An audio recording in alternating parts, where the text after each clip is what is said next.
tanto na súa formación como nos seus formas de funcionar, en que na forma de funcionar parece máis a unha das partes que direi que outra. El ten formación de filólogo aborígene, el xa non se recorda disso, pero é verdade que ele é filólogo, e é unha persoa que ten traballado con novas tecnoloxías dunha maneira para nós verdadeiramente eficaz. Luís é un grande conversador, Gonzalo non me de poucas palabras.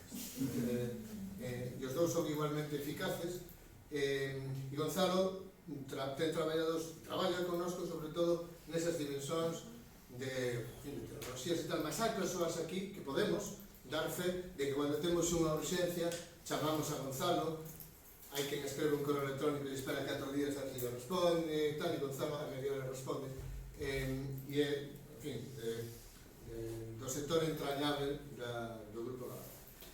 E en vista Pablo Gamallo, que é outro sofrido aquí. Nós escollemos persoas moi sufridas porque elas teñen paciencia e entón aguantan, sobre todo quen vos fala. Bueno, Pablo, como sabedes, é profesor da Universidade de Santiago de Compostela. Ele vamos deixarlo en lingüista por agora, vamos deixarlo en lingüista, despois xa veremos. A persoa dunha trayectoria académica como algunhas persoas sabedes verdadeiramente indesable e extraordinaria, e é, claro, pois sí, responde ao tópico desas persoas que saben moito e que son enormemente generosas cando hai que pedirlles algo, non? Pablo traballa nos sitios para a súa satisfacción, agora no Centro de Investigacións non? Sí? De tecnoloxías, non? Sí, non, que sempre sacas o mesmo tema, traballa nos sitios ali como... No, tú gostas que eu saque isto, non, tú dices, non, eu en filoloxía paso de aí que teño que dar sintaxia española, non sei que máis, pero é dicir, e con Pablo temos traballado moito, e ademais con dúas perspectivas que ás veces parecen contradictorias e son complementarias, sobre todo o que significa clasificación, etiquetaxe, lexicosemántica e de grandes corpos. E aquí hai varias persoas tamén que, en fin, alguna Irene, por exemplo, que trae con ele, é dicir, Leticia tamén, a tese, por exemplo, que ele foi membro do xuri que orientou Roberto, e que orientou Roberto Maiseo de Luisa Rodríguez, que, por certo, xa adiante, hoxe profesora de secundaria desde este ano, que aprobou as súas probas, en fin, que as cousas van correndo ben para as persoas. Entón, Pablo, pois, é outro, eles son... Con Álvaro, sí, con Álvaro que nos está ouvindo desde o chat. Bom,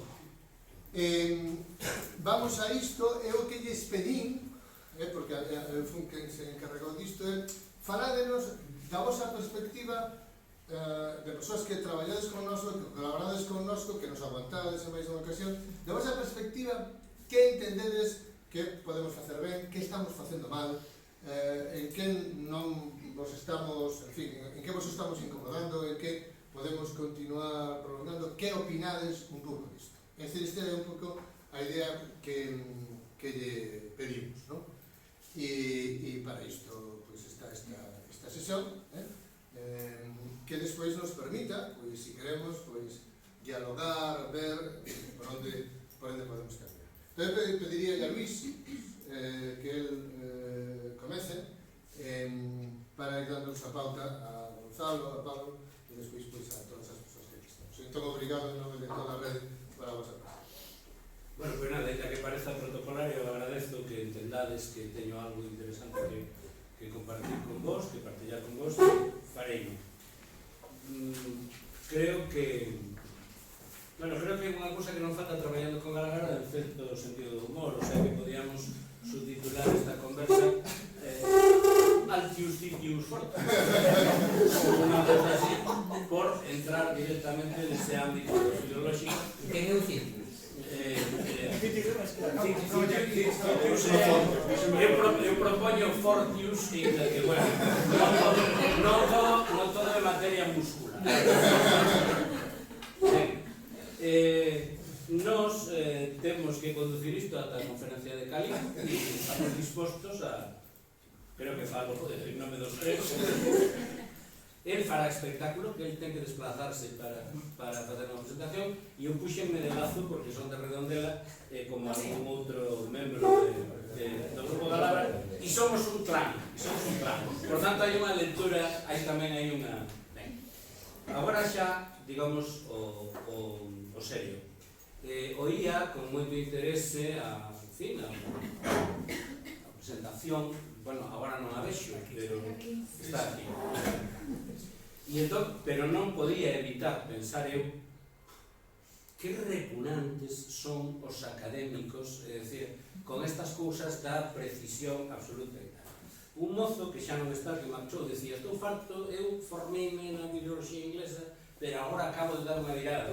Ti, que non sei como te chamas, e tes que disculpar, comentaxe tamén de varias viradas e dunha certa dificultade para situarte. Bueno, aí estivo o detalle de non decir de min que son sociólogo.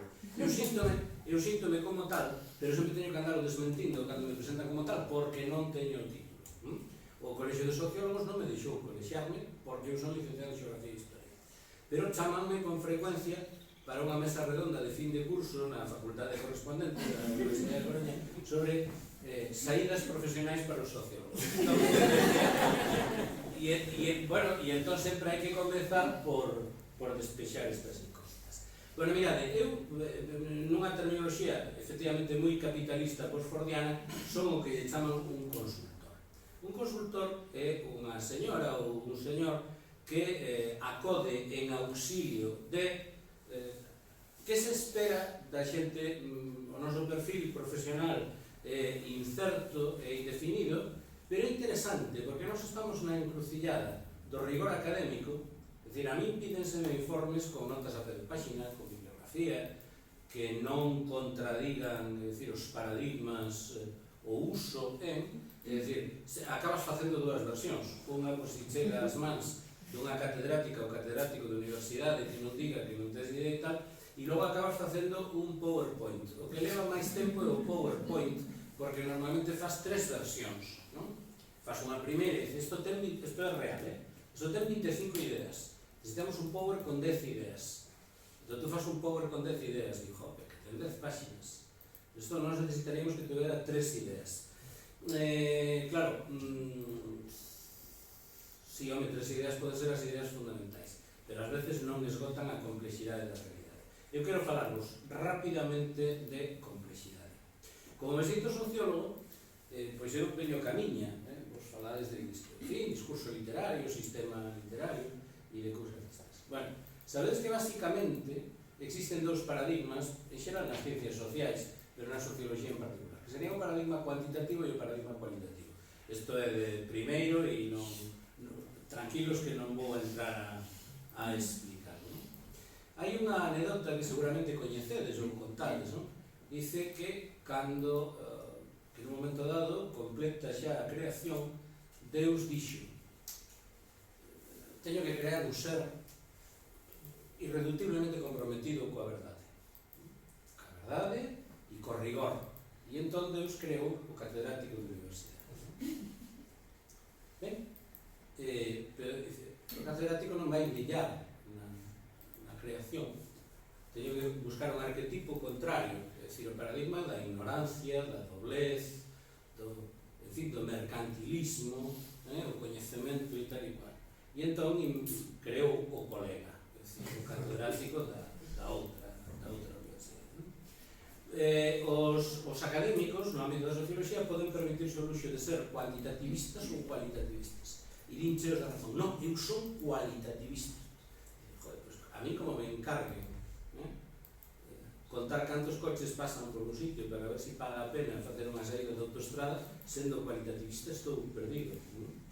E claro, e se eu me permitira o luxo de ser cuantitativista, pois cando alguén me chama e me pide, dice, e por que a xente non me vota a min, que son encantador e progresista e tal e cual, e sin embargo, si a este que é un tipo, é dicir, máis corrupto, máis feo e máis de dereitas e tal, pois iso fora, pois, bueno, daría unha estatística e diría a intención de voto esta, pero non podería axudarlle a... Estou caricaturizando, digamos, a propósito. Porque entón, a miña executoria profesional é unha executoria que me leva a combinar o cuantitativo e o cualitativo. Pero a combinalo en programas de investigación. É dicir, pode haber unha abordaxe cuantitativa nun momento. Bueno, isto non é evidentemente unha clase de metodoloxía, non?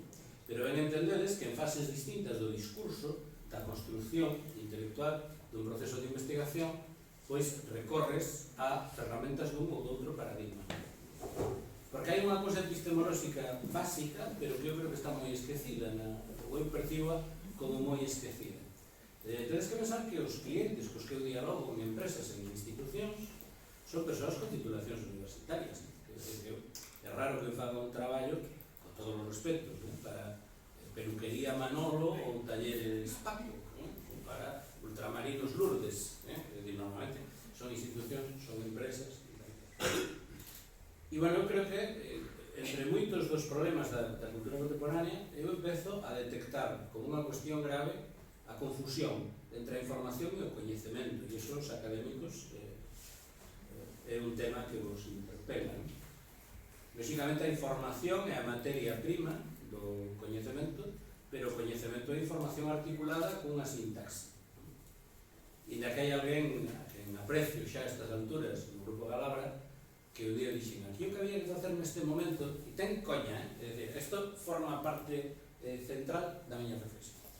Un día eu digo con xente do Grupo Galabra, académicos, é dicir, por tanto, funcionarios, PT, ou en fin, esta terminoloxía de la guerra de las galaxias que é común na universidade, digo, o que hai que facer neste momento, señores, para proceder de unha maneira ortodoxa, é redactar as hipótesis.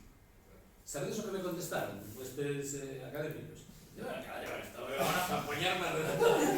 Redactas ti, se queres, Que data era? Dije un xulio. E eu non fui. No. Bueno, en definitiva, con esto que quero decir, que simplificando moito, porque tampouco pode haber límites imprecisos, esvaecidos entre o que é cualitativo e cuantitativo. Pero digamos, cando ves do mundo da socioloxía, ves un pouco con ese esquema mental. Entón, chegas a palabra. E entón, por si fora pouco, é dicir, os Galabra Girls and Boys son uns tipos diferentes. Entón, claro, agora xa vache pedindo opinión. Oye, tú esta investigación, pensas que isto está, tú como farías e tal. Pero chegas inicialmente para procesar información, oye, necesitaríamos enquisadores, como podemos montar unha mostra para aplicar este cuestionario e tal. E entón encontraste co que a ti inicialmente parece unha confusión absoluta de paradigma. Eu son un clásico, sí, leín a Bourdieu e tal, pero vamos un pouco atrás, son as raíces da cultura, porque, en fin, hai cosas interesantes. Eu cualificaría a visión que eu teño de Galabra como ata onde va o coñezo, non? Eu diría que vos estades con Husserl na fenomenoloxía, é dicir, estades aí nunha análise absolutamente minuciosa, e eu feliz, porque eu son un tipo tamén extremadamente minucioso e prolixo, e entón eu paso bárbaro, non? Pero, certamente, a miña colaboración, insisto, sempre achegando algunhas cuestións desde unha perspectiva con respecto aos meus interlocutores e compañeros de un pouco de psicología social, alguna cuestión de redactado en cuestionarios, algunhas cuestións de operativización de variables, algunhas cuestións de certa ortodoxia investigadora, pero iso de maneira adicional. Fundamentalmente, como mediador en servizos de recollida de información en campo, digamos, supervisión diso, grabación e ulterior tratamento, digamos, estatístico básico, antes de que chegue Marisa del Río e diga, esta variable había que desdoblala en 4 ou estas 25 categorías había que resumilas nunha. Pero claro, ten 25 categorías a variable aquí por mor do profesor Elías Torres. Bien. Bueno, por tanto, resumindo, é dicir, eu asomo meus traballos dun grupo hai 2-3 anos, asomo os traballos dun grupo que encontro moi minuciosos, pero que no que me sorprenda na mesma ferramenta, na mesma operación de recoller información, sexa unhas entrevistas semi-estructuradas, sexa unhas enquistas ou tal ou cual, unha profusión de información con estructura cuantitativa e cualitativa, pero que pasa? E isto digo humorísticamente, o que paga manda, e entón tú aceptas aquilo, e entón empezas e acabas montándote unha dinámica que seguramente pois, nunha facultade de socioloxía fusilaríame. E o que pasa que fun asociado, que iso é a gleba do profesorado universitario, aquí na Facultade de Ciencias Políticas e Sociais durante 5 anos, e daba cousas de metodoloxía. Entón, isto é o que me fai a min dormir tranquilo. Quero decir que da vosa man eu entrei nun camiño un pouco espiñento e penedío, non? Onde realmente o cualitativo e o cuantitativo van bastante mesturados nesa perspectiva que eu chamo fenomenolóxica. Un podía chegar aquí, constatar isto e aí que pasa? Eu creo que en Galabra hai, efectivamente, por lo menos na Galabra que eu coñezo, da man de Emilio Carrado, na man de Elías Torres e na man de Marisa del Río, non? Tampouco coñezo máis en termos de tal. Creo que hai un afán saudable por ir alén do que é o formalismo do método científico. É dicir, eu son un fundamentalista do método científico, pero ás veces o fundamentalismo é ir o fundamental, e non é ir, por tanto, e a palabra é moi galega, non sei se no resto do ámbito do uso galego brasileiro hispánico se entende, e non tanto as caralladas, porque ás veces hai un formalismo excesivo e, bueno, e hai esta cousa na que os científicos sociais, a maioría de vos sois filólogos, temos aquí un tipo das ciencias naturais, por lo menos, que é Emilio Carral, e creo que hai que reivindicar aquela aspiración humanística dun coñecemento tal vez non complexo, pero sí un coñecemento poliédrico e un coñecemento, e de algo falaba ela tamén, un coñecemento en múltiples perspectivas. E eu creo que esa é a aspiración. De xeito provocador, inda que a neurociencia ven desmentilo de alguma maneira, aquela cosa dos estruturalistas de que pensamos en termos lingüísticos creo que sigue sendo operacionalmente importante. A nosa construcción intelectual é unha construcción lingüística e desde aí formulamos hipótesis que creo que é fundamental formular hipótesis para investigar de verdad. É dicir, a veces creo que nos perde, ¿no? O descriptivo, e entón socapa de citar unha bibliografía e de aplicar el modelo de Pepe Pérez consagrado ou de Silvia Martínez, pois creo que ás veces non hai, verdad, esa construcción intelectual previa que é fundamental, non serei eu que vos descobra, para dialogar con ela, confirmando, matizando ou desbotando. Non, como Elías xa tardou en presentar, vou lanzar uns slogans, que isto está moi de moda nesta cultura postmoderna, e logo, se queredes, interpeladesme, aí é por onde me desagarrar e facer a chave de judo, pero bueno, eu xa me defenderei. Vivo no meu traballo profesional, non é o caso de Galabra, a idolatría da estatística. Podería contar algunha anécdota sabrosa, pero hai xente que antes de explicar un argumento e de ilustrarlo de maneira convincente con evidencias observables a simple vista, prefire comparecer diante dunha pantalla e poñer un histograma, ¿no? E entón, moitas veces, a mí se me encargan investigacións para responder o que chamaríamos epistemolóxicamente problema que non existe. Non podo decir que colectivo profesional era, entón voume inventar un pouco colectivo profesional, pero imaginamos, non?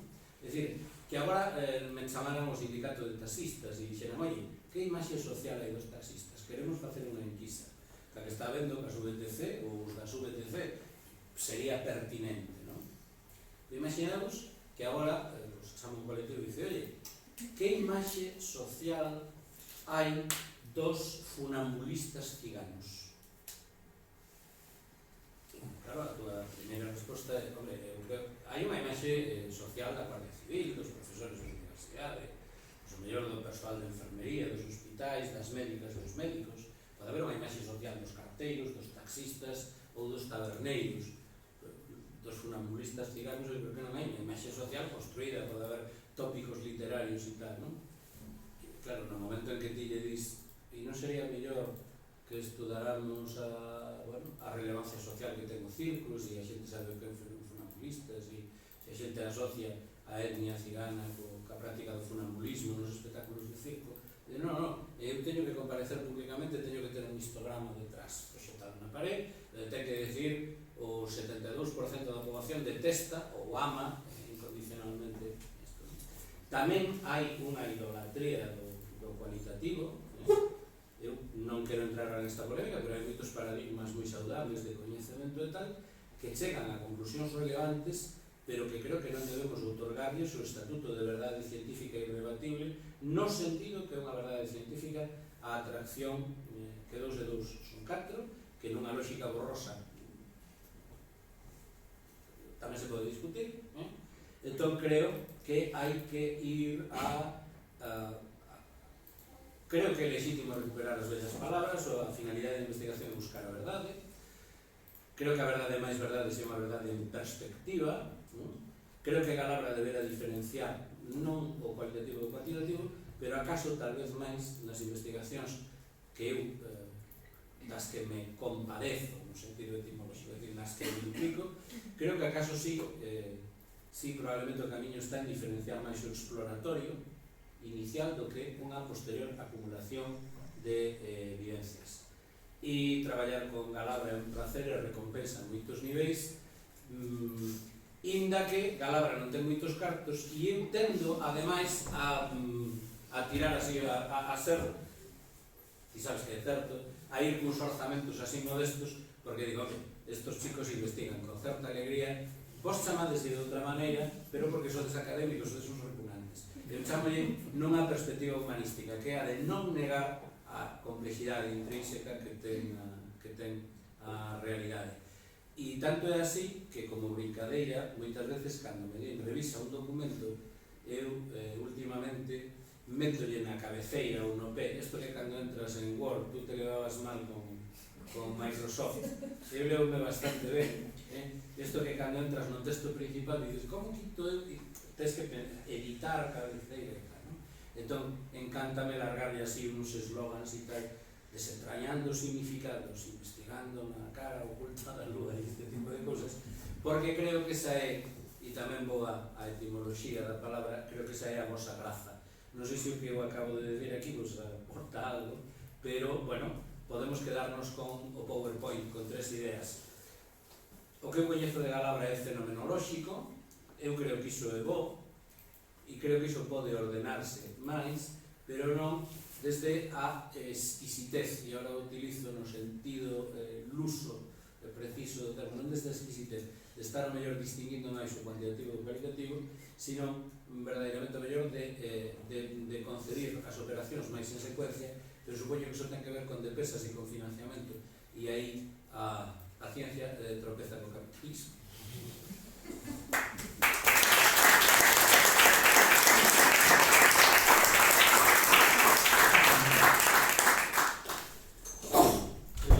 Gonzalo, si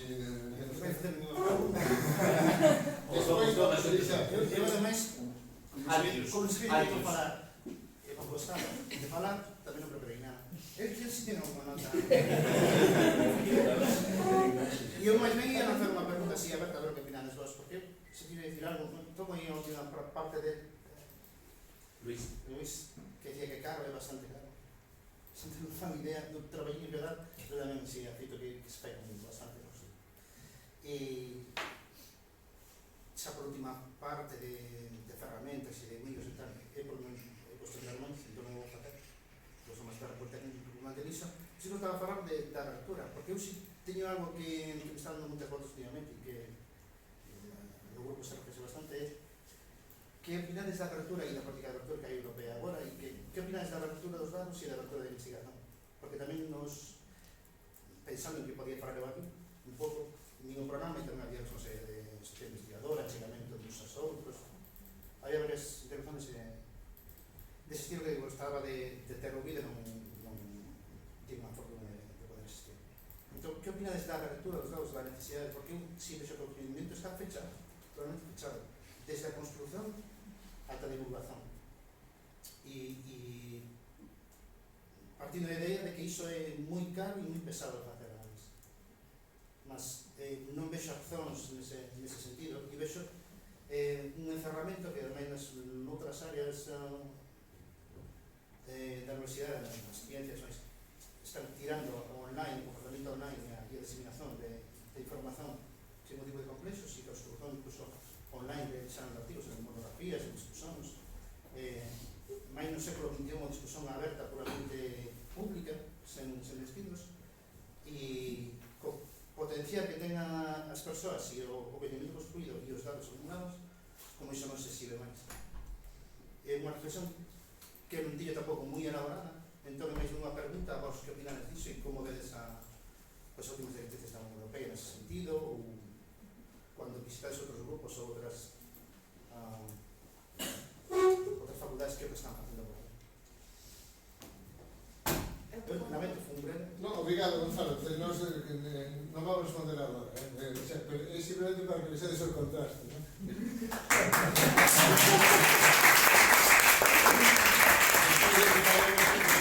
Tamén Pablo, aí entraremos. É de Altius, É de Altius.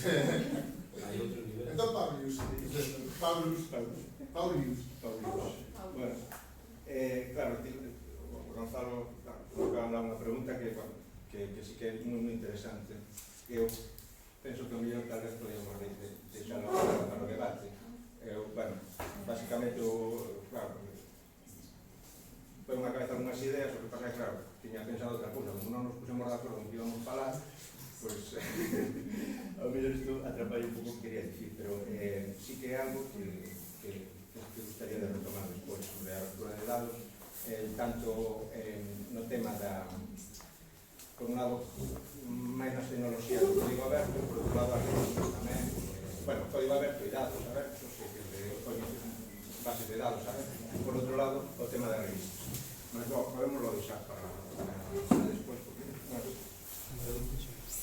recollendo un pouco a temática da mesa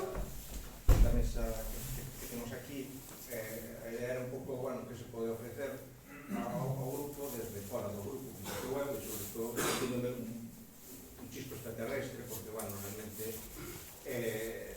as cousas nas que traballo pues non teñen moito a ver con isto. Básicamente a miña ligación está con Elías e con algunha xente da que vou falar agora, con que colaborei un pouco, pero eu síntome moi bastante afastado das temáticas tratadas polo grupo, porque, bueno, básicamente, realmente a mí o que me interesa desde o punto de vista de investigación é desenvolver técnicas, ferramentas, software para o procesamento de texto. Básicamente, iso que me apaixona é no que traballo. Agora ben, tamén teño un certo interese en ver como se usan esas ferramentas, e aquí está a mi colaboración co grupo, ainda que non teño feito absolutamente nada desde o punto de vista científico sobre como usar esas ferramentas. Non teño ningún paper, ningún traballo feito sobre iso, porque é sempre desenvolvemento delas.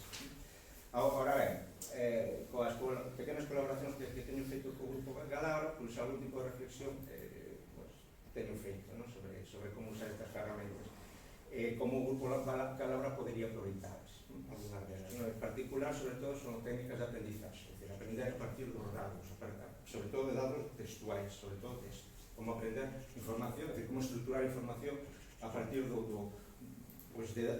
dados non estruturados, non serían bases de dados, sino de dados non estruturados, que son os textos, basicamente. Había moita información, pero non está estruturada. Como tentamos estruturar, non? Entón, basicamente, polo que estiven así vendo, o grupo tiña algunha experiencia en traballar con métodos que se chaman de clasificación non supervisada. Se non partes de ningún tipo de coñecimento, que o caso é, vamos ver o que din os textos, e vamos organizar os textos, clasificalos, sin ningún tipo de coñecimento preconcebido. Hai que usar despois moito Iramutec, traballa con clasificación supervisada. Si que, bueno, a verdade é que tengo as imaxes preparadas un pouco, e iso pode axudarnos a ver, porque que me interesa de todos os xeitos é que detrás, da igual, non vedes nada, vedes números e probablemente por aquí algunhas letras. Ben, isto é o que o sistema utiliza para facer ese cluster. Ao final de todo isto, vou ser bastante breve, non creades, pero quería formular unha proposta, pero necesito ir así un poquinho devagar. Ben, aquí temos unha matriz de dados, unha típica matriz, que realmente é lingüísticamente é unha cosa moi trivial, non ten nada, é simplemente nas liñas temos palabras, que son as palabras que aparecen en todos os textos, e aquí nas columnas temos as horas. Aquí non ledes nada, pero aquí arriba temos en la primeira columna o Cervantes, pois Clarín, la Regenta, e así as 7 ou 8 obras que estamos clasificando, non? E aquí temos todas as palabras, non? E os números son simplemente unha frecuencia. A palabra esa, cantas veces aparece no documento. Non é a frecuencia exacta, aquí é unha frecuencia logarítmica. Traballa simplemente con logaritmos para unha cuestión máis técnica, ainda que realmente este peso, os moitos enxeñeros debaten un pouco para ver cal é o mellor peso a dar a esa asociación entre a palabra e a obra, entre a palabra e o documento. E os lingüistas, eu sí que, como decía o Elías, sí que síntome máis lingüista que enxeñeiro, mesmo se traballo sempre cos enxeñeiros, e o propio Álvaro tamén se sentirá un poquinho máis identificado con isto, centrámonos máis en que colocamos aquí. Aquí hai palabras, nada máis, mas podíamos colocar palabras con información morfosintáctica, relacións sintácticas, podíamos colocar máis información lingüística. O meu traballo está máis en cales son cal é o tipo de información lingüística que interesa máis para que os resultados finais sexan mellores, non? Un enxeñeiro máis ortodoxo buscaría afinar máis en que número vamos colocar aquí, que peso vamos colocar aquí. Entón, hai estadísticas, algoritmos que se permiten facer este tipo de cousas. Ora ben, que pasa? E isto é a clave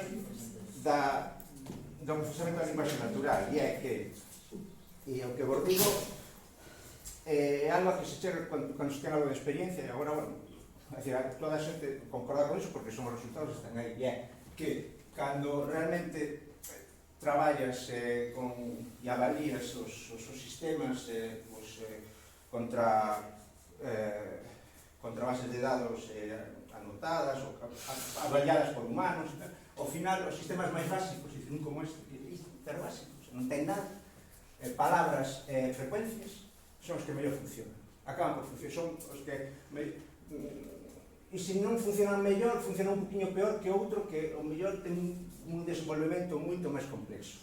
Este é o gran paradoxo do procesamento da linguaxe natural.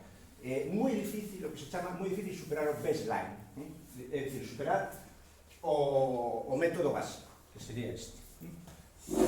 Entón, claro, eso para os lingüistas é un poquinho desesperante, porque canta máis información lingüística ti introduces, menos eficiente o sistema. De feito, hai uns anos falábase non sei que era unha empresa tipo, non era Google, non sei, menos sabe Álvaro, non sei, non me lembro moi ben, decía que a empresa melloraba en resultados cada vez que despedía un lingüista, porque o lingüista non facía nada, entón, bueno, aforrabas os cartos o salario, non é?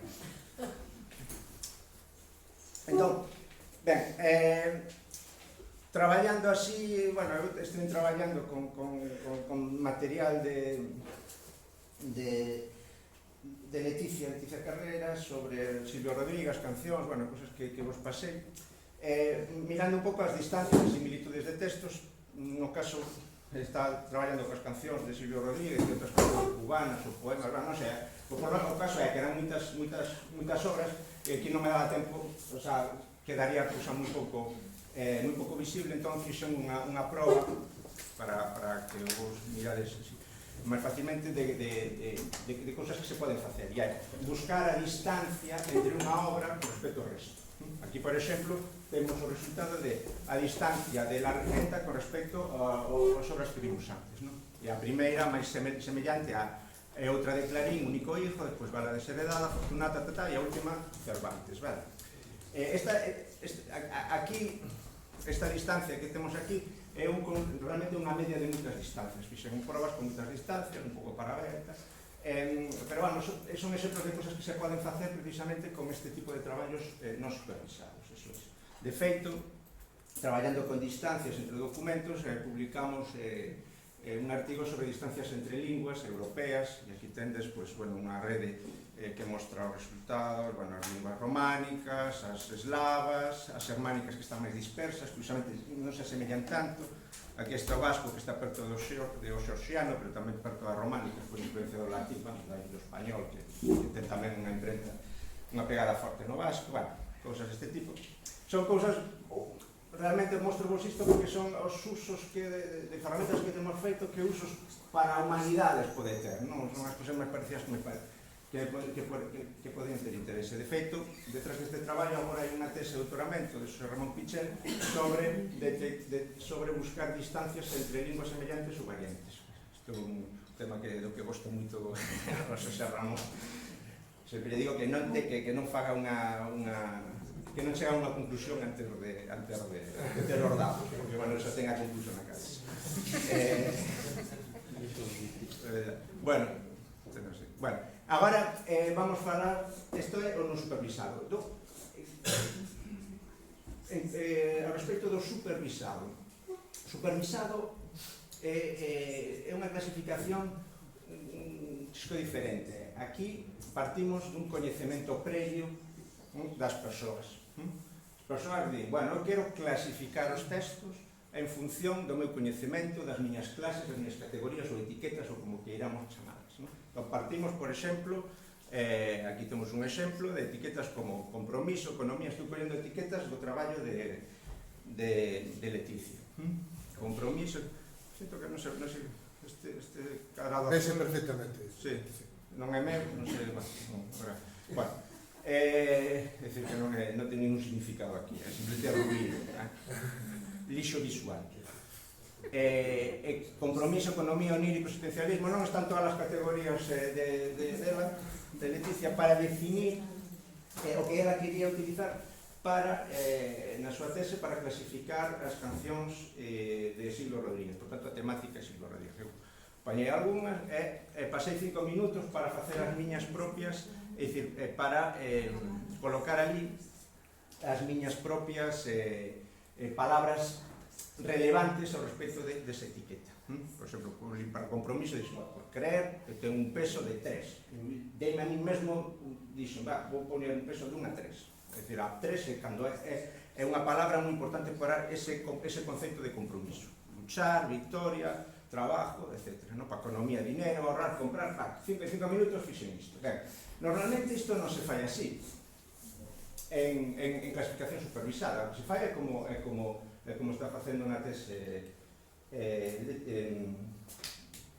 Leticia, e é que o que fai o humano é dicir, eu o que vou facer é coller un texto e anotalo coas miñas categorías.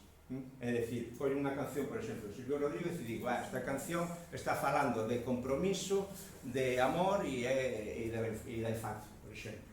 Vale, e entón, aquí, esa é unha forma de anotar.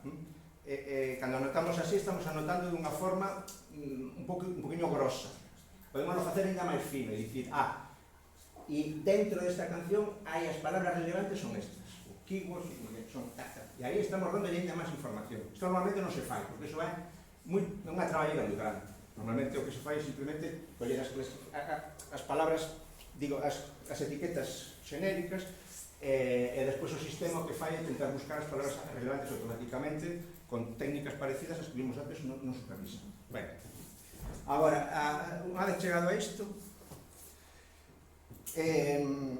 eu realmente non vexo ainda moi claro como utilizar estas tecnoloxías e mesmo estrategias para o traballo de Leticia, para o traballo de Galán. Non son capaz de verlo moi claro e sinto non poder axudar moito, non? Mas, após a última conversa que tivemos, e agora quería facer a proposta, Ocorre unha idea que é bastante trivial, mas que estive buscando por internet e non encontro nada semellante. E é facer unha supervisión personalizada colaborativa. Por iso parto de aquí. É dicir, que en vez de traballar, isto podría ser unha colaboración futura, en vez de traballar anotando textos que como fai o común dos anotadores, como se fan común en todos os proxectos, a idea é, vamos facer o seguinte, cada persoa vai construir o seu propio modelo e a partir dese modelo clasificamos. Aquí vou poñer un exemplo. A partir deste modelo, que xa digo que fixen eu en 5 minutos, é un ficheiro texto. Ficheiro texto, bueno, non sería exactamente este ficheiro que un PDF, pero bueno, o CSV sobre o cal foi construído. O que fago é, teño tamén un clasificador. O clasificador teño varios, non? Pero bueno, un que gosto agora un pouco, que utiliza un poquinho máis sofisticado que os clasificadores tipo Bayesiano, que é o que estamos utilizando con Leticia. É un clasificador que utiliza tamén similaridade, bueno, semántica distribucional, é dizer que treina un modelo non só coas palabras que aparecen ali, sino con sinónimos que aparecen dentro de do que se chama os word embeddings ou deep learning, bueno, cousas tipo de redes neuronais, cousas que están de moda agora. É un clasificador un poquinho máis desenvolvido e o que fai é, se tivese aquí o computador mostrábalo porque é nunha demo, pero bueno, ao final non trouxe, porque tiña medo que non... Bueno, feito, non quería cargar o computador, pero fixen vamos a ver. Temos aquí, imaginadevos que colocamos como frase, o normal sería colocarle un texto, pero bueno, aquí para que vexades o exemplo, coloco yo como entrada. Nunca pienso en lo que vendrá más tarde. A partir destas etiquetas ou categorías, que pensades que pode ser a clasificación desta frase? Futuro. Efectivamente, futuro. É a primeira categoría ranqueada. Depois mostraremos que é chorra, que foi chorra. Sí, o sistema fixo por chorra, e sei por qué. Pero bueno, realmente este modelo é demasiado pequeniño como para que funcione, pero bueno. Esta outra non a fai por chorra, sino que a fai ben. Pero bueno, nunca dejes de pelear, que sería aquí a etiqueta. Compromiso, efectivamente. Compromiso, pues, bueno, é a primeira que colle. Depois o resto, bueno, amor agonístico. Pero bueno, compromiso. Aquí sí que funcionou. Sí, aquí funcionou porque, mirade, ninguna destas palabras está no modelo. Pelear tal. Que pasa? Que en compromiso aparece luchar. E luchar e pelear parecense. Entón, como modelo traballa cun gran diccionario, por decir, de sinónimos, que foi un diccionario probabilístico, non é? Además construído con corpus. Pois entón é por iso que funciona. Noutro caso, eu estive vendo porque funcionou o caso do futuro, e é que aquí tedes futuro, ten mañana, pero está mañana, vale? Mañana, e na frase está tarde. E mañana e tarde parecense, pero aquí con un sentido que non ten nada que ver con futuro, e é porque é a mañana e a tarde, pero non é el mañana. Aquí foi chorra, o que chamo é...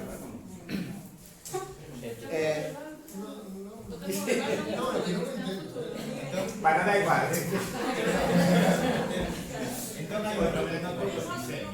Sí, o a polisemia a veces é un problema. O que pasa é que canto máis grande sexa o modelo, máis facilidades, mellor a funcionar este modelo.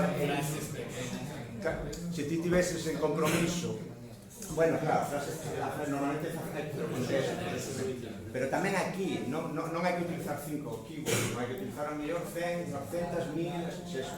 E aquí está a miña proposta. É dicer, o que non se costuma facer, e non sei por qué, porque eu creo que pode ser interesante, e é unha supervisión personalizada é a seguinte: cada persoa introduce os seus, construe o seu O seu modelo, claro, hai que tomar en conta que hai que partir de unhas etiquetas comuns, non? Por exemplo, aquí están estas de etiquetas de Silvio para Silvio Rodríguez, pero tamén podrían ser, pois, por exemplo, un proxecto así bastante lindo, podría ser traballar con esa emocións, non? Definir un conxunto de emocións e as palabras, e cada un que asocia as palabras que se relacionan con cada emoción, con ira, con tristeza, con alegría, etc. Ben, e que den peso a cada unha desas palabras. Entón, estaríamos construindo modelos subxectivos.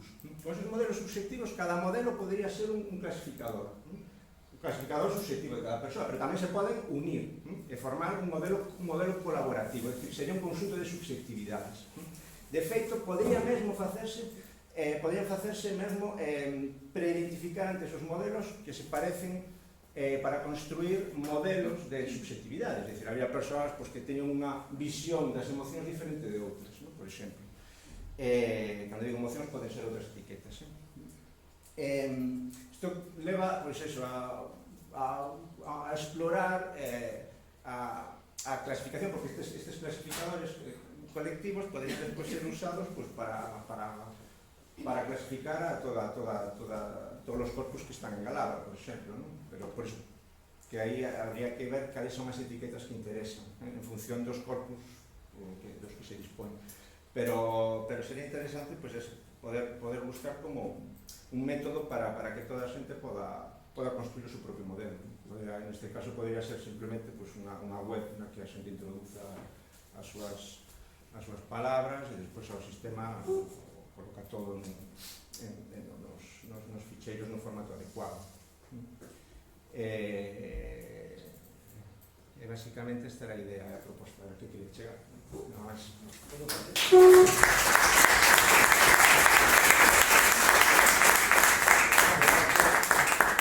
Podes facer unha pregunta técnica. Unha pregunta técnica. Xa que está Álvaro aí. Hai o pobre. A ver, Que xa foi o computador. Está. Na hora de Álvaro. Pero está conectado. Pero non hai. Pero que facemos? aquí hai. Irá para... Non, hai. A ver, que veña o Nancino. Pero como lo veré.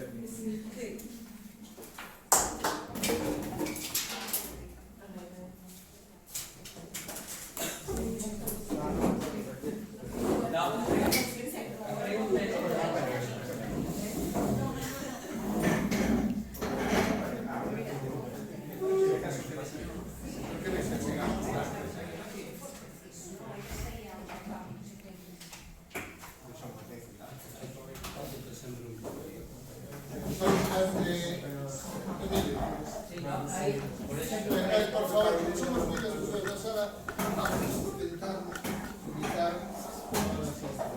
unha vez que se consiga colocar Pablo. Para mellor resolver ese problema, e decía a obra de Álvaro, sería posible meter como palabras de cada categoría multipalabras. Tamén, claro. Sí, porque aí se por máis tarde sí que é asimilable a mañá. Tarde e mañá non son... Son de vocabulario semántico, Sí, pero non é máis tarde entendes como futuro. Tarde non entendes como futuro. Mas o mismo ocurre con ecología, claro, que se misturas individuos de distintas especies, os indicadores que se saen teñen pernicalencia. No, bueno, sí. O uso de multipalabras ten por un factor beneficioso que é desambiguar máis, o sea, que estás colocando algo moito menos ambiguo. E o factor menos beneficioso é que as multipalabras son moito menos frecuentes e, por tanto, van a aparecer menos. Mesmo os dicionarios probabilísticos de sinónimos que se poden facer van a ser menos bons, porque precisamente por iso, porque son menos frecuentes tamén. É sempre ese problema que Menos boxes estaría ben. Menos boxes estaría ben. Eu creo que temos aí Dalete aquí tamén, que é unha especialista nestas áreas. Non sei se tú querías comentar unha cousa, Dalete, non estou forzando a tua comentarios. Eu não estou diretamente envolvida nos projetos do Galamba, não é? Seja colaborar nestas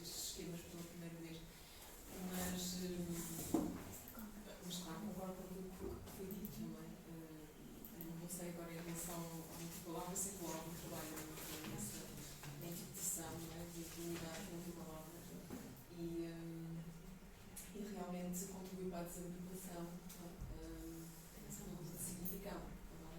Realmente em termos de frequência temos ali um handicap, não é uma lacuna. Mas acho que o trabalho entre os informáticos ou ciências da computação, mais o pessoal das artes e das humanidades, que tem funcionado muito bem, não é? Pelo menos o diálogo tem funcionado, é o que eu sinto. Obrigado. Ben, está aberta a posibilidade de facer algún tipo de mesmo o desafío que nos preocupa particularmente en palabra que nos lanzaba Gonzalo, non sei se Roberto quere comentar unha cuestión sobre iso, e en xeral, pois abrimos o espazo para comentarios, preguntas, reflexións sobre Eu este. quería, Gonzalo. porque me provocou el aí no final, sobre a parte do sentimento, hai moita cosa que hai moita lingüística de sentimentos e positivo e negativo, e aí estou lendo algo que me parece moi interesante. Na verdade, por o contexto é parte moi complicada, porque por as linguas son diferentes, porque estamos totalmente regularizadas ou non, pode ser un pouco complicado por os nosos materiais, por se hai fundo para fazer isto, mas agora vou voltar sobre o programa, que eu queria falar que é o de hai que aprender a programar. Hai que aprender a programar. Non queda outra, todo mundo está aprendendo a programar. Mais ou menos, que podes facer unha determinada de Windows e aprender pequenos programas, e depois intentar avanzar, pero ou usas Python ou R, e vai dicir que perde. Mas tens que aprender a programar, e é sintaxe. E, por exemplo, hai un pacote Matthew Jokers ou Subset, pero non sei se pronuncia, que ten un concepto de formalismo ruso, historia, e analiza sentimentos que te fai un blog dun romance, tendo en conta as manejas de sentimentos. Entón, está en algo en baixo a historia, apenas cual é o sentimento raro dun romance, como técnico, como etapa, como técnico. É moi interesante. Sí. Bueno, esos son traballos... Bueno, primeiro, concordo con que hai unha pequena luita que tamén levo desde muitos anos, de que a mí gustaría que como estatística fose transversal para casi todas as áreas na docencia, ¿no? Nas facultades, tamén a iniciación a programación fose tamén transversal. De feito, é prácticamente todas as áreas en ciencias. Todos somos un pequeno... Programar é como, pois, eso, como coñecer un poquinho de estatística, unha ferramenta máis, unha pequena ferramenta. Ten un ambiente moi fácil de usar. Sí, non é nada, non. Podes reutilizar código de outros, saber como funciona, probar o teu, meter as instalacións, ver se dá erro ou non dá. E é unha forma de aprender, por exemplo, prácticos, hai fondo matemático. A lógica é sintaxe, non me parece. Sí, totalmente de acordo. E depois, ao respecto do sentimento, bueno, na análise de sentimento está, por un lado, os traballos que son unidade brutal, que despois está os millóns saindo, sobre a polaridade, que se é positivo ou negativo algo, exactamente, aí hai muitísimos clasificadores de todo tipo. Mas agora tamén estás a traballar un pouco máis nunha clasificación un pouco máis fina, que é a de emocións, non? Aí necesitan, creo que comentaba antes, aí necesitas clasificadores un pouco máis finos. Treino de material xa trinado. Sí, hai non, sobre todo en inglés, mas non te creas, en portugués pouca cousa. En galego nada. Claro, e por iso a proposta que eu colocaba era, bueno, pues mira, podemos entre todos facer un proxecto de colaboración para construir modelos objetivos que se poden unir e construir algo un poquinho máis objetivo, porque sería a objetividade, un conjunto de subjetividades, ou por menos sería unha subjetividade menos subjetiva. Non sei, aquí non entraba linguas, pero bueno, non pensa. Digo que non encontrei así proxectos dese tipo por aí, normalmente non se fan esos clasificadores.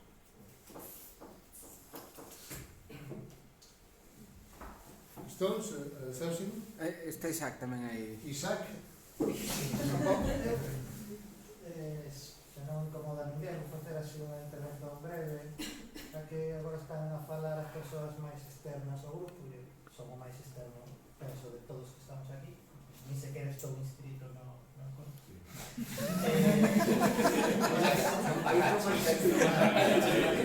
Non vou ter papel, non vou ter papel. Mas é tamén unha maneira de retribuir porque subí sistemáticamente o café, entón se podo chegar un comentario con dúas ideas moi breves, por se callar son de axuda para algo. En varios momentos foi vou tentar unir varias cousas, a ver como explico. Vale. Eu na miña tese de doutoramento que se presentou xa hai 7 anos eu estudaba o grupo Galabra, ¿sí? E os seus proxectos de investigación basicamente en literatura, ¿sí? E eu detectaba, digamos, algúns problemas que son os mesmos, non? Ou son os mesmos, pero non problemas, digamos, de que o grupo non considerase, non conseguise ultrapasar, non? Son problemas que o grupo é consciente de que existen, mas que fai parte, diríamos, da súa maneira de ser, estar a pensar sobre eles, etc. Non?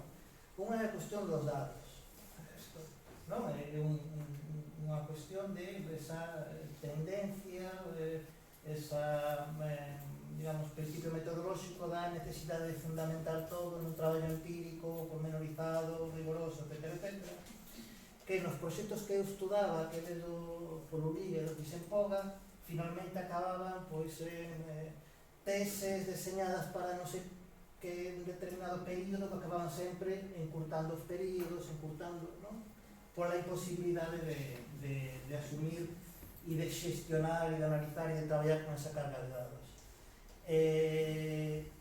Iso ten que ver tamén co que comentaba antes Roberto de da capacidade de carga das persoas, non? E da composición do grupo, das precariedades, non? De dedicazóns, de disponibilidades, etc., etc. O que eu tento se serve para alguén se serve para facer ese percurso histórico do grupo de que hai un conxunto, non? De entraves, de problemas que continúan aí e que eu penso que están, isto mellor un pouco grosso, ofensivo para alguén, un pouco unha especie de unha, non sei como dicelo, mas non é isto ben o que dicir, unha especie de ambizón tal vez superior ás posibilidades reais, non? Do grupo, e non quero que isto incomode a ninguén, mas penso que saiu en algún momento, non? Este tipo de cuestión, non? E tamén as intervencións que houve antes. E o segundo comentario en relación ao que dicía Gonzalo de abrir, non? De abrir pues, estes procesos, este coñecimento que se está a producir, sei, supoño que materiais e dados tamén. Entón, aí a pregunta cando que eu me fago é a seguinte: cando se está a investigar procesos, diríamos, que envolven, a ver como digo tamén, non? Sensíveis socialmente, que incluen ou incorporan algún tipo de, unha palabra que non se mencionou moito, pero digamos, de conflitos sociais, non? Ten que ver co turismo, hoxe en día. Pareceme interesante pensar en disponibilizar eses dados e ese coñecimento para quen, non? E de que maneira. E coloco dous exemplos que non teñen que ver exactamente con investigación académica, mas teñen que ver con produción de coñecimento e, digamos, disponibilidade de dados e de saberes. Eu que vivi uns anos en Lisboa, cando eu cheguei, no bairro que me mudei, e seguramente me mudei a ese bairro por determinados motivos, non? Etcétera, por ser estranxeiro e tal, no bairro da Grasa, funcionaba unha Asamblea Popular da Grasa. E que tiña entre os seus objetivos a transformación social, un traballo de pensamento crítico, non sei.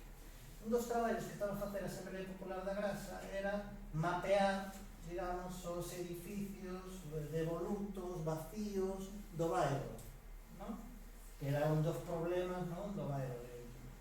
Ata que repararon ou caíron na conta, que a súa idea era facer un mapa nun site e divulgar todo iso. Ata que caíron na conta de que esa información, a que máis lle resultaba de utilidade e funcional era as persoas precisamente con intereses sociais opostos aos destas asambleas.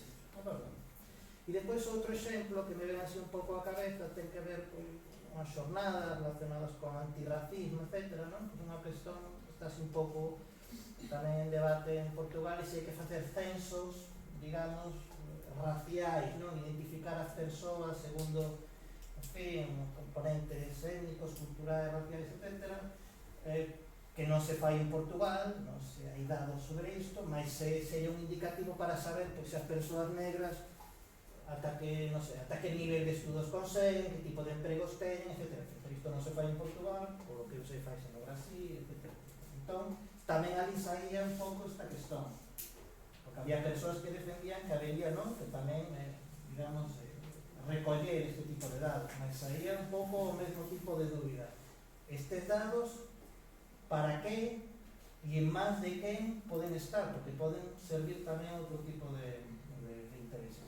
E isto xa así, era só isto. Mais, Eu non quería caer na anécdota, pero... Estaba Zósimo e Luis. No, pero ese comienzo me pareció ben.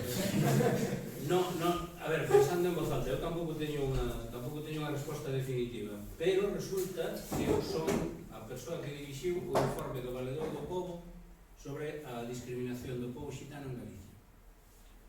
E entón, isto non é especulación, é dicir, é real, porque eu creo que o que ti suscitas está ben traído e é evidentemente unha cuestión relevante, non? O que pasa que en termos de utilidade, porque claro, a conferencia que estamos esperando é investigar para qué, non? Falo tamén aquí non falo filólogo, falo sociólogo, non? Pero, a ver, eu non creo que a socioloxía sexa un paradigma de cambio social, porque iso era o que pretendía a socioloxía inicialmente e fixo rir algunha mente lúcida, e creo que con razón, pero sí que é un intento de explicar a realidade. Entón, cando che encargan isto, a anécdota real, por contalo tamén con este humor que creo que caracteriza a Galabra como un valor, con independencia dos que probablemente o teu diagnóstico sobre problemas ou limitacións que pode ter sexa certero, non? E dices, bueno, moi ben, vamos a hacer por conta do Valedor do Pobo o análise da discriminación do pobo xitano en Galicia. Moi ben, cantos xitanos hai? A min deron a cifra de 3.000 e a cifra de 15.000, isto para empezar. E ao final, é dicir, a cuestión era, bueno, pois realmente a única persoa que ten isto claro é la Maharishi, un personaxe do que non vou falar agora aquí, pero unha monxa das esclavas do Sagrado Corazón con un itinerario vital parecido de Laures de Arabia, porque se fixo xitana por vontade para evangelizalos, porque acabou sendo unha xitana os propios xitanos, porque vía unha chabola co fluido eléctrico roubado a Fenosa, é dicir, eu vamos compartir isto todo e tal. E chamou a Maharishi, que é a Virxe en Caló, pero bueno, e entón, e esta persoa tiña na cabeza toda a árbore, a arborescencia, tiña o dendrograma das familias, dos clans, das migracións, houve que fundamentar un traballo que se pretendía científico final naquel coñecemento. Por qué? Porque, claro, porque esta cousa, é dicir, non lle podemos poñer ao lado no censo, ni siquiera no que eran entón os inventarios de beneficencia ou de servizos sociais, é dicir, podemos poñer dunha persoa que é unha muller maltratada ou dun individuo que está parado, pero non podemos poñer esta condición racial.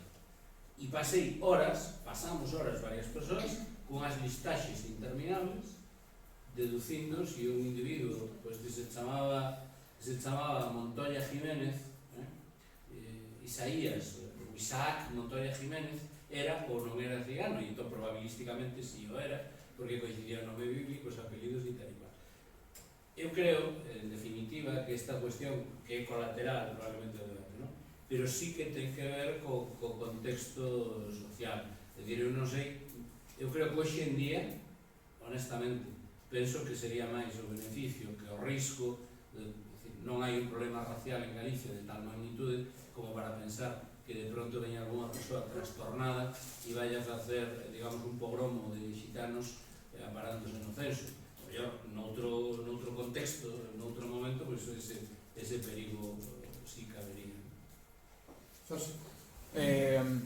Eu apelando tamén ao sentimento religioso, sobre todo pensando no profesor Gamallo, claro, a súa falta de fe en que pode axudar ou non os seus coñecementos, o tratamento que facemos en Calabra, pois claro, gracias a tamén apelando a Cristina agora, tanto na miña historia vital de cambios de áreas de coñecemento, agora que estou outra vez en análisis de contidos, gracias a que comecei esta parte de análisis de filmes sobre o Camiño de Santiago e todo isto, descubrí que o análise de contidos audiovisuais tal cual se estaba facendo ata agora morreu, xa non serve. E igual que en análise de contidos publicitarios. Por que? Pois porque agora está todo disgregado en datos, está todo disgregado en minerías, cantidades inxentes de datos. E por iso que agora todo o que nos ven, sobre todo, incluso as análisis de imaxe dun cartaz publicitario dunha fotografía por medio de Google, gracias tamén a un enfoque de análisis do discurso multimodal, vemos que todo eso tradúcese en ceros, uns e un poquinho máis alto. Co cal, toda esa cantidade de datos que temos ao analizar unha imaxe, analizar un filme, tradúcese en toda esta cantidade de datos que, gracias a xente como tú e como Gonzalo, sabedes transcribir e podedes dar unha visión ordenada para que nos consigamos un significado quizás moito máis obxectivo á hora de conseguir as nosas propostas e as nosas hipóteses de investigación.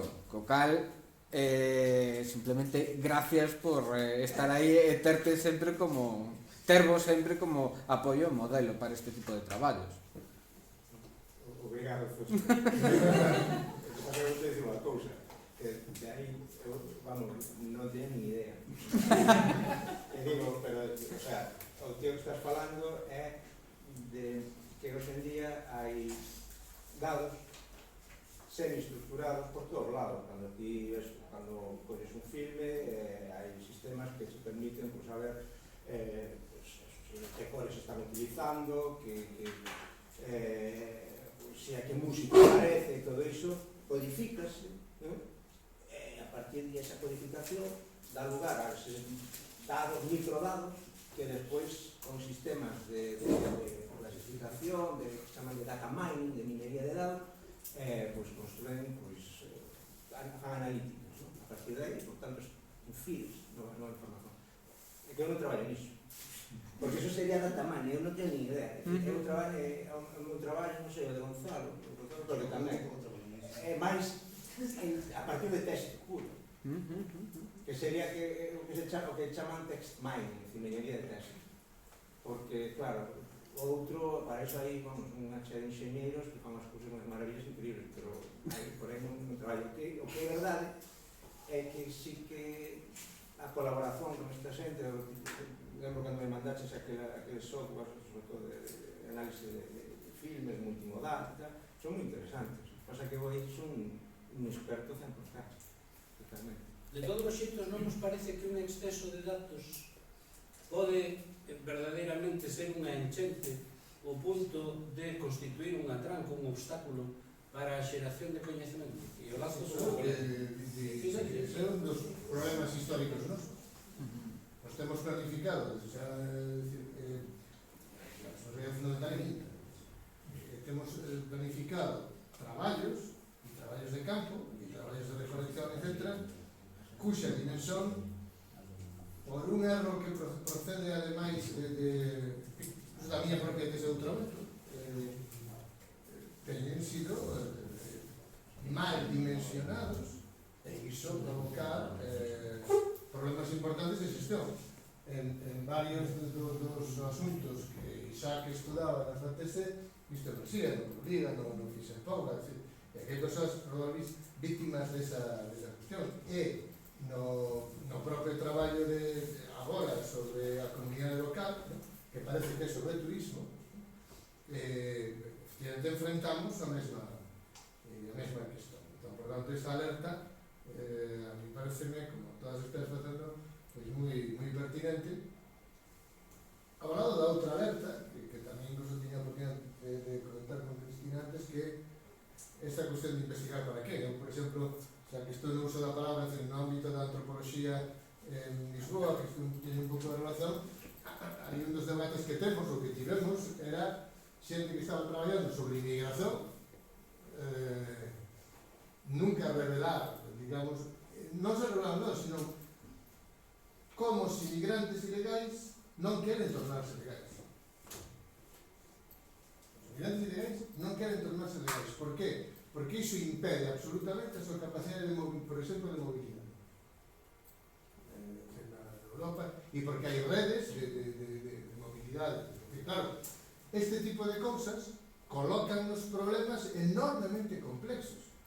Agora estamos pensando, como sabedes, en varias exposicións da cidade e xerar debates e tal, e isto pode ter as súas contraindicacións. Claro que a miña resposta, é hai que arriscar, e hai que saber que iso existe e hai que ir a isto. O que non vale é retirarse, dedicarse a Torres de Marfil, que presumiblemente se construen como eventos sociais. Eu creo que hai que ter presente por esta sesión, é como tantas outras para nós tan importante, en que podamos coñecer as perspectivas críticas para modificar, telas en conta e, sobre todo, acautelar o noso traballo.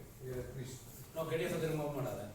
Nun momento dado, Ignacio e eu comparecemos na sala 14. Non, 113. É que hai 14 non. Aquí está, claro, na sala 113. E entregamos orgullosos, por fin, unha inmensa base de datos que había, coas etiquetada, codificada, con aquel sistema que eu chamaba telescópico, que a Marisa non lle gustaba, pero que, bueno, que logo xenerou outro contratiño, o sea que... E eu dixen así unha cousa moi en serio, moi esperanzada, e miraronme con unha chea de rostros de non sei se son becarias, becarios ou... En fin, pero da tribu que había por ali, miraron así con cara de este tipo de pardo, non? E aí hai un tesouro de información que vos dá, e dixeno en serio e non querendo ser hiperbólico, e como o coñecemento do mundo universitario tangencial, eu dixen absolutamente o serio. Aí hai material para facer 7 teses de doutoramento. Pero ninguén papel pixou, ni siquiera, mirastes fixamente como mocho do chiste, mirastes para min, porque eso, claro, ahora estou entendendo que eso aspiracionalmente era material para unha tese, non? Non. Para un feixe delas. Non, era para continuar con este striptease. Un dos problemas que nós temos é que esos problemas de dimensión que se verificaron aquí en outros lugares fai que as cousas se prolonguen moito no tempo, e ese prolongamento no tempo fai que haxa novas perspectivas, novas posibilidades e tal, e que teñamos que seguir esa información. 7 teses, 14, onde están a posibilidade de encontrar 14 doutorandas retribuídas para que podan facer esas teses? Ese é o noso problema. E eu aquí estou evitando, digamos, un vitimismo comparativo. Estou evitando explícitamente. Ora, nós non temos recursos bastantes para iso. É verdade tamén que cousas que estáis comentando aquí teñen que ver con como elaboramos nosas prioridades. É dicir, Gonzalo antes falaba, por exemplo, dunha das nosas obsesións, que é traballar en aberto. E de todos os problemas que iso ten para nós e de todas os... Decía antes a Roberto se quería intervir sobre isto, porque, por exemplo, xa coas bases de dados, de por liga, fixen pouco andamos con ese tipo de cousas, de poder, en fin, que ten que ver con a divulgación, etc. Entón, nós temos un problema serio de xestión. Está a información, está dos lados, de todo iso. E non temos, ou ben establecida a jerarquía, vamos a dicirlo así, ou non temos os recursos bastantes para dar conta de todos esos recados. Entón, iso xera bastantes problemas. Eu antes máis o que quería era evidenciar o envolvimento e a generosidade das persoas que colaboran con nós. Eu creo que esta sesión é moi significativa nese sentido, entre persoas que, con independencia de que Pablo este colaborador externo, será Roumiño e todo aí, mas que, en fin, se senten un pouco de fora, mas que están ben dentro, non? E están moi comprometidos non sei se coa cultura, calada, mas, en fin, cos pos emprendimentos e pos proxectos que nos temos, que son totalmente generosos connosco, e como están mostrando agora. Non digo beneficio de inventario, digo porque me parece interesante. Porque me parece importante. E despois, claro, que nós tamén non somos obxecto de estudo, que non somos obxecto de estudo para nós propios, non? Estas sesións valen moito para esta reflexividade e autoconhecimento, falábamos do antes, non? E somos obxecto de estudo na tese de doutoramento. Na tese de doutoramento, cada é obxecto de estudo. Isto é así. Claro, que pasa que tamén tamén apontábamos onte que nos construímos ensayo-erro, vamos a frente, e 7 anos. 7 anos, iso é prehistoria. É riquísimo. Por máis que, en fin, aqueles déficits, aqueles questões continúan, e a mellor continúan porque están inseridas nesa cultura, non sei, tamén na propia dinámica do campo en que nos movemos, non é? Que é un campo en que hai moita precariedade, recorremos a moita precariedade de varios tipos, tamén falamos algo disto, e a mellor nós tamén temos moita ambición, e eu creo que a ambición que nos levou até onde estamos, e moita ansiedade tamén do propio campo, non é?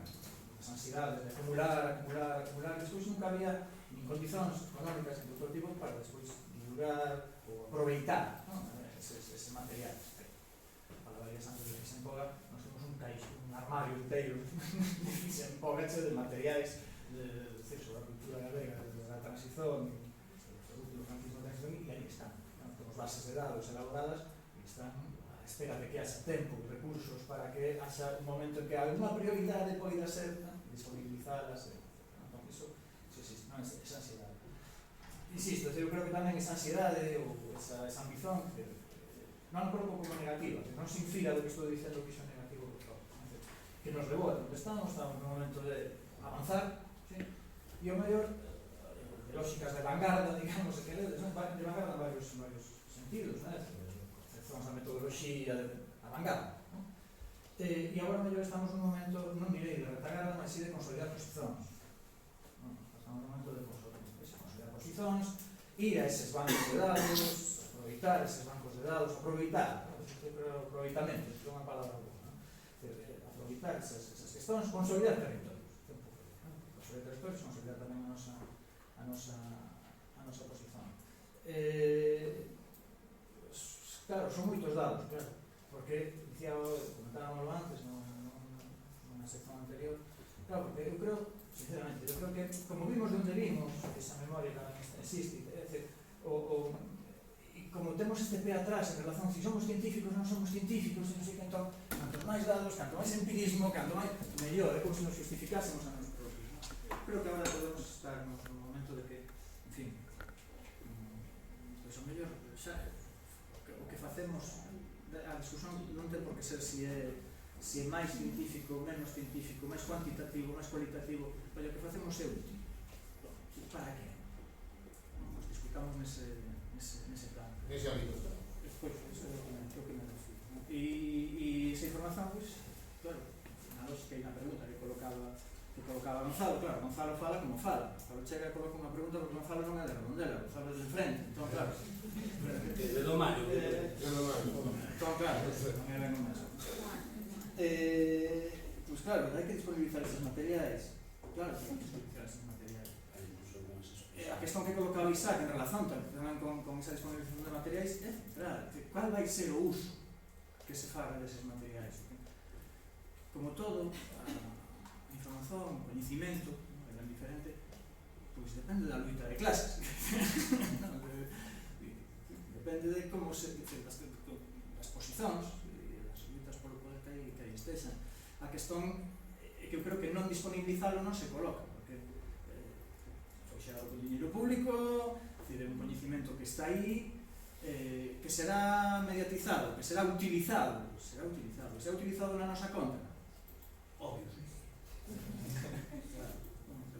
Que será utilizado para atacarnos. Pero mira que curioso que, por exemplo, o Instituto Galego de Estatística ten cautela sobre bases de datos, por exemplo, xeradas en operacións públicas. Pero non, pero algo tan simple, mira, por exemplo, a enquisa de condicións de vida das familias que se fai armonizada con Europa para calcular lineares de pobreza e riscos de pobreza e tasas de pobreza, é lógico que sexan anónimos os datos das unidades mostrais, de ninguén ten por que saber se a familia número 23 de Boiro é a miña ou é a túa. Isto a mí parece un lógico. Pero mesmo o sistema de mostraxe selecciona determinados concellos e non outros. E entón, que ocorre? Que tamén é anónima a identificación e codificación do concello. É dicir, tú sabes que hai os datos para a comarca de tal son accesibles na rede, os datos dos 3 concellos dos que está representada a comarca de tal, pero non podes saber de que concellos son. Sábelo, porque como tes o tamaño de poboación e o tamaño da mostra, se tes a chiripa de que a Coruña está con Abegondo, pois o que pasa de 100.000 é a Coruña e non é Abegondo, e entón xa está. Pero é unha cousa que é un tanto arbitraria, é unha cautela que impide, por exemplo, que organizacións non gubernamentais como Cáritas ou a Cruz Vermella ou tal o cual poda facer uns cálculos en contraste, por exemplo, cos que se fan públicos para un concello determinado, por exemplo. A -1/4, inexorablemente, vai comezar a conferencia de Calín. Isto é para dicer que se alguén quer, non sei se o Anacinio que está metido dentro do computador ou alguna outra persoa quere facer algún tipo de pregunta, comentario, observación. Non era para parar, era para delimitar. Álvaro, Sí, o Álvaro está levantado dele. alguén pode traducir, claro. Adiante, Álvaro, a ver. Dá un paso adiante. Sí, Sí, perfectamente. Sí, son dous comentarios. Pablo, son maus tempos para proxectos colaborativos. Son maus tempos para a lírica. Iso por un lado. E por outro lado, algo só para nos chatear a nós todos, ao Grupo Galabra, sobre a questão dos dados abertos e de partillar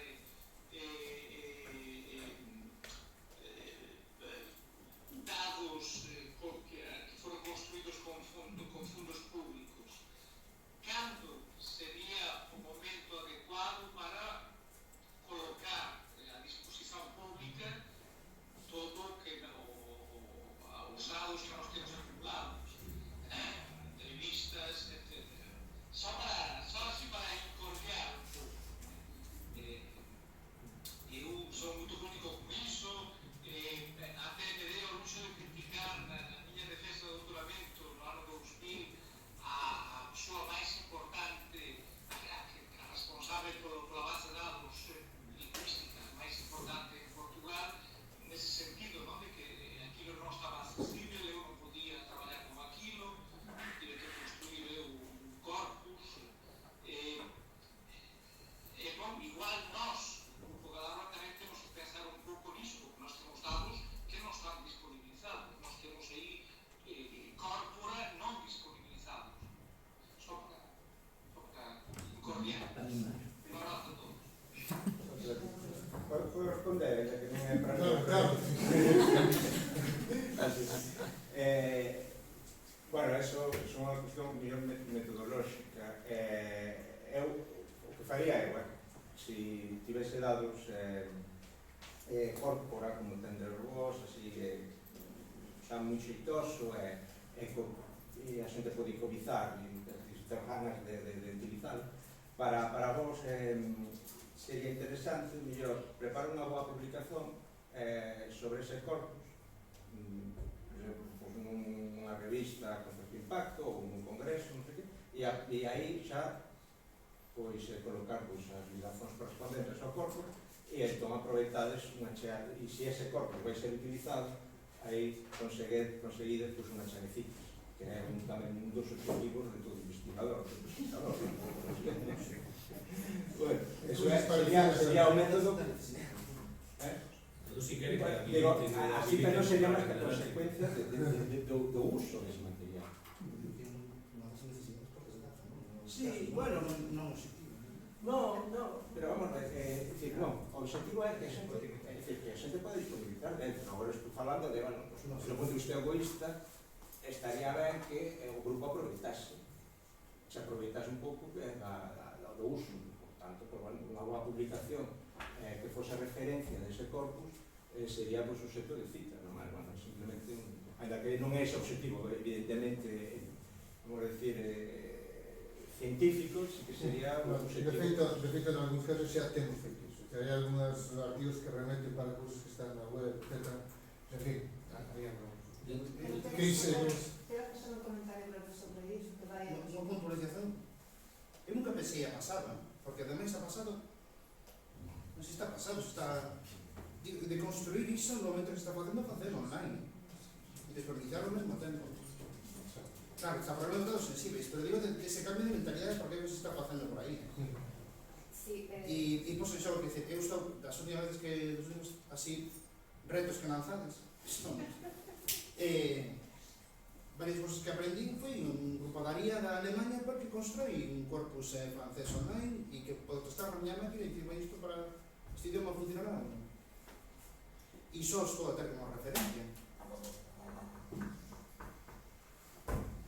Galabra ben podía asumir establecer un código ético, por exemplo, sobre como partillar ou non en redes dados, porque eu penso que no ámbito das humanidades e das ciencias sociais, e Cristina creo que deso sabe máis que a min, vamos a ver, o tema da transferencia de coñecemento é un tema tamén que ten que ver ca distribución internacional do traballo e con relacións de poder. Entón, é dicir, ollo, porque no afán de ser científicos, a ver se nos estamos parecendo os científicos das ciencias formais, naturais e das tecnoloxías, porque moitas veces ese coñecemento ten un valor directamente estratégico ou comercial e non se transfire por iso.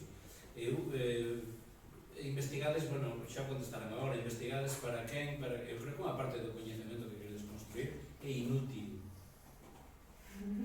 Creo sinceramente, creo que é inútil desde un punto de vista mercantilista, económico ou estratégico ou de poder. O que pasa que axuda a desvelar as complexidades do ser social que somos.